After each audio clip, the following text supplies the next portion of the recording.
Terima kasih pemirsa, Anda masih bersama kami di Bisnis Anda, program yang mengupas dan mengupas sisi perjuangan dari seorang wirausahawan dan juga membedah keunggulan dari produk-produk yang dihasilkannya.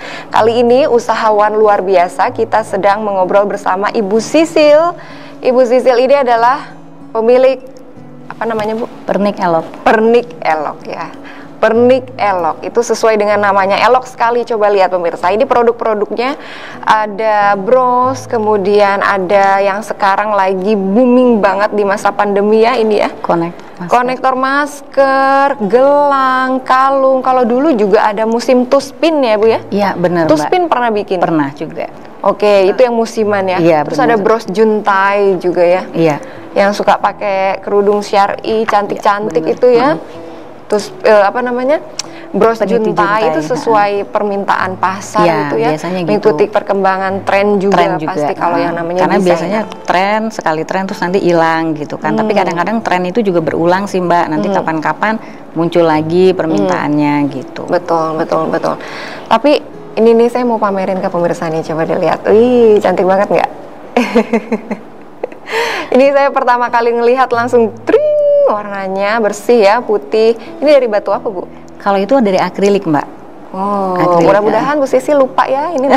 Boleh, saya pura-pura lupa deh. Dan ini pemirsa, coba tebak harganya. 15.000 aja. 15.000 saja, luar biasa. Dan ini nggak seperti bros yang seperti kita sering beli kebanyakan di toko-toko itu loh pemirsa. Ini nggak pakai lem ya. Ya. Coba lihat, ini kenceng banget diikat pakai tembaganya. Iya, di belakang penitinya ini nggak ada lem sama sekali, jangan khawatir lepas. Ini selamanya ini awet pasti dijamin insya Allah. Cantik banget kan? Tuh. Ada warna hijau tadi saya lihat ya? Iya. Nah itu. Warnanya macam-macam kok Mbak. Ada berbagai macam warna. Ini batu-batunya sengaja dikirim sama suppliernya Ibu Sisil ya dari beberapa daerah. Kalau pakai yang sintetis pernah Ibu? Pakai sintetis juga pernah, tapi nggak terlalu banyak kalau untuk batu. Kalau batu biasanya kita memang pakai batu alam. Kalau ini sintetis akrilik, ada juga ini mutiara sintetis yang kayak gini. Tapi kalau yang seperti ini benar-benar mutiara air tawar asli. Oh, itu mutiara air tawar. Dan itu biasanya yang membedakan range harganya juga Mbak. Oke. Yang ini berapa Bu? Yang itu 55.000. Wih, ternyata masih terjangkau loh. Dengan kualitas yang bisa disandingkan dengan desainer-desainer yang populer ya. Nih. Kuat banget kelihatannya, kokoh ya, dan desainnya ini original by Ibu Sisil ya. Iya. Cantik banget Ibu Sisil. Terima kasih. Bagus banget, luar biasa. Jadi ini pasti ibu-ibu dan kakak-kakak ini pasti seneng banget nonton episode kali ini. Sekali lagi Bu Sisil, kalau pengen order bisa lewat mana aja? Instagram bisa ya? Bisa lewat Instagram. Nanti bisa lihat-lihat dulu gambar-gambarnya. Ada katalognya juga di situ, katalog yang reguler. Bisa di Instagram saya @pernik_elok atau bisa juga langsung ke WhatsApp 081585001677. Oke, langsung dicatat ya. Nih, terpampang jelas ya. @pernik_elok dan juga nomor WhatsAppnya boleh di save dulu ya. Siapa tahu Bu Sisil nanti suka bikin status di WhatsAppnya. Bisa makin hampir selalu status produk-produknya ya. Iya. Wih, luar biasa. Ini kalau ini terbuat dari apa ya Bu? Kalau talinya biasanya saya sering makainya tali kulit. Nah ini sintetis Mbak. Biasanya sih kalau di penjual tuh suka dibilangnya tali Korea gitu ya untuk talinya. Gitu. Tapi tali juga bisa dikombinasikan dengan batu. Kalau misalnya customernya mau dengan batu boleh. Gitu. Kalau itu yang Mbak pegang batunya batu solid, kemudian kawat tembaganya yang warna gold. Jadi kawat tembaga itu ada beberapa warna. Ada yang benar-benar warna tembaga seperti bronze ya, lebih kemerahan. Itu. Ada juga yang warna silver seperti ini. Dan ada juga seperti gold yang seperti kalung gitu. Tapi kesemuanya ini tembaga ya? Kawat tembaga, iya. Oke. Ini dari tahun 2016 ya Bu ya? 2016 itu saya benar-benar sungguh-sungguh pengen dijadikan usaha. Dijadikan bisnis. Ya, sebelum-sebelumnya tuh sudah mulai, tapi masih sekadar hobi gitu-gitu aja sih. Berarti bisa dibilang ini bisnisnya Bu Sisil ini berangkat dari hobi ya? Iya benar Mbak. Oke. Ini kalau kita lihat ini ada yang rumit sekali nih, saya lihat yang ini nih Bu Sisil. Iya, gelang ini fitting. Ya? Semuanya ini handmade ya? Handmade. Buatan Bu Sisil semuanya. Jadi bukan artinya Bu Sisil beli talinya aja kemudian dipasang ininya ya. Semuanya dipasang. Semuanya dikerjakan manual tangan, paling dengan bantuan tang aja. Nah, kemudian kalau itu rajut juga cuman pakai cetakan pulpen atau pensil yang bentuknya bulat gitu Mbak. Nah nanti kita ngerajut di pulpen atau di pensil tersebut gitu. Hasilnya seperti itu. Saya ada pulpen nih, coba Ibu. Nanti ya Mbak kita boleh coba. Jadi gitu. Jangan-jangan ini Ibu Sisil lagi diam aja tangannya begini ya? Ya biasanya tuh seperti itu Mbak. Jadi kalau asik banget kalau yang namanya pengrajin. Kadang kalau sambil duduk-duduk ngobrol kita juga kadang sambil ngerjain yang bisa kita kerjakan yang nggak terlalu butuh konsentrasi gitu ya. Atau misalnya lagi pameran, lagi nggak terlalu banyak yang datang, biasanya kita juga sambil bikin-bikin gitu. Atau kalau pas pameran bareng sesama crafter kita suka saling tuker ide, tuker teknik gitu. Kok bisa sih Bu Sisil awalnya gimana? Pernah ada sekolahnya atau seperti apa? Nah dulu waktu pas saya nemuin, oh ternyata ada gitu ya kerajinan kawat tembaga. Akhirnya searching gitu.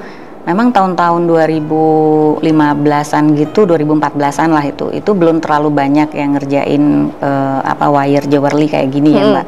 Jadi waktu itu saya sempat belajar ke Jakarta, ke Bogor. Paling sering tuh ke Bogor. Jadi ada yang lebih duluan bikin seperti ini, kerajinan seperti ini dan dijadikan usaha. Dan sempat ke Surabaya juga. Untuk kursus? Iya, untuk kursus. Jadi Surabaya, Bogor, Jakarta. Tapi paling sering itu ke Bogor. Satu periode kursus itu biasanya berapa lama? Biasanya kalau ke Bogor tuh biasanya kita dipatoknya tuh biasanya sih memang dipatok misalnya 3 jam, 4 jam. Tapi kan pada kenyataannya datang pagi pulang sore gitu. Asik kan ya. Karena kan beberapa orang gitu ya dengan mentor 1-2 orang gitu. Terus kita ya karena kita sesama crafter jadinya tadinya teknik ini terus kemudian jadi belajar yang ini ya gitu. Jadi biasanya sih kita dari pagi sampai sore gitu. Waktu masih seru-serunya belajar bareng gitu.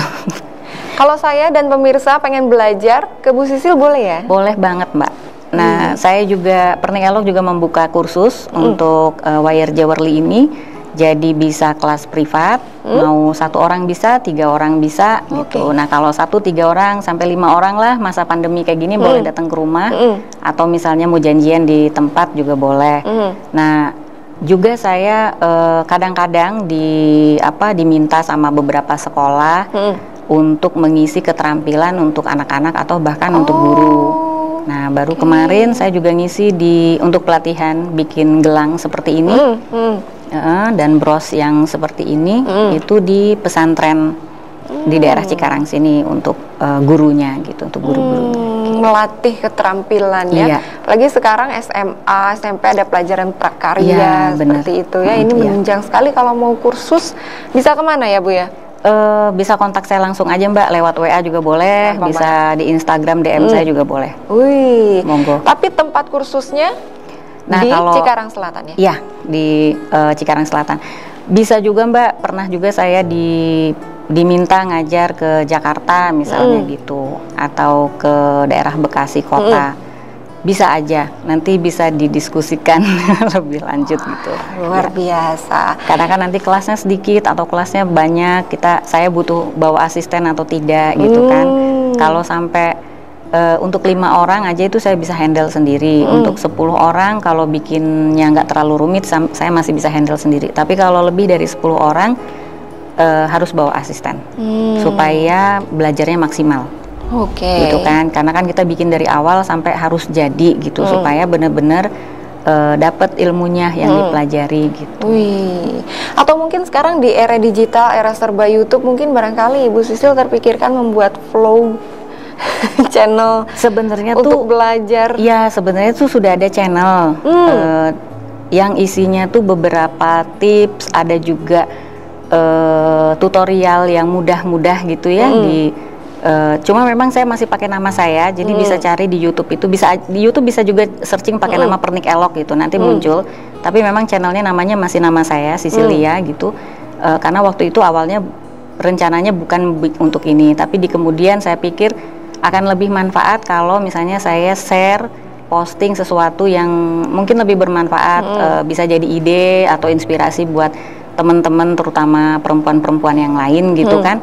Jadi di situ bisa cari Mbak, nanti ada beberapa postingan saya isinya tutorial yang mudah-mudah, ada juga beberapa kegiatan saya gitu, misalnya kursus atau misalnya kayak hari ini diundang oleh TV Badar gitu. Nanti insya Allah juga saya masukin ke sana gitu. Untuk menambah inspirasi dan juga motivasi. Mungkin sekarang bagi yang sedang nonton nih pemirsa Badar TV yang memang kebetulan qadarullah sedang ada niat untuk belajar dan membuat usaha dari bidang kerajinan mungkin ya. Iya. Wah, ini jodoh sekali ditemukan bersama Ibu Sisil.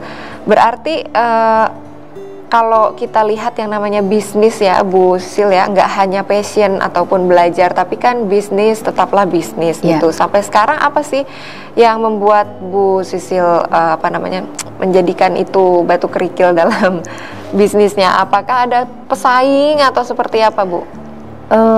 Ya kalau pesaing misalnya sama-sama usahanya di bidang ini pasti ada kan ya Mbak. Cuma kalau saya sih mikirnya kompetitor itu sebenarnya bukan kompetitor. Jadi anggaplah kompetitor itu sebagai tempat belajar. Gitu. Terutama karena saya jualannya kan fokus di online ya, di Instagram untuk saat ini. Misalnya saya searching gitu, terus nemu temen crafter yang usahanya sejenis seperti ini, mirip-mirip lah ya. Nah dari situ saya bisa lihat dia bisa maju di online itu gimana. Gitu. Apakah postingannya menarik banget, apakah kontennya benar-benar inspiratif, atau cara dia menyapa pelanggan bagaimana. Justru dari situ itu kita bisa belajar juga gitu Mbak. Kalau menurut saya sih seperti itu. Jadi untuk pesaing atau kompetitor saya nggak terlalu nganggep rival saya nih gitu, nggak gitu juga gitu. Justru dari mereka-mereka itu kita belajar lagi gitu. Baik untuk penjualan, baik untuk manajemen bisnis kita juga gitu. Tempat belajar lah ya. Tapi kalau untuk desain pernah nggak merasa gimana Bu? Yang namanya juga desain yang namanya kerajinan kan ini identik sama desain pribadi begitu. Tiba-tiba ada desain yang kebetulan mirip begitu. Itu pernah nggak seperti itu? Sering Mbak. Sering. Jadi maksudnya ya itu tadi ya, tapi saya sering ngobrol juga sama teman-teman yang jualan online atau yang crafter sesama seperti ini. Namanya kalau kita sudah berani mengonlinekan produk kita atau usaha kita, ya jangan takut juga kemudian ditiru atau ditiru lah ya, seperti itu gitu.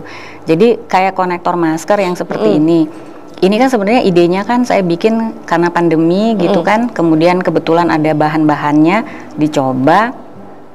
Ternyata lumayan gitu, responnya juga bagus gitu.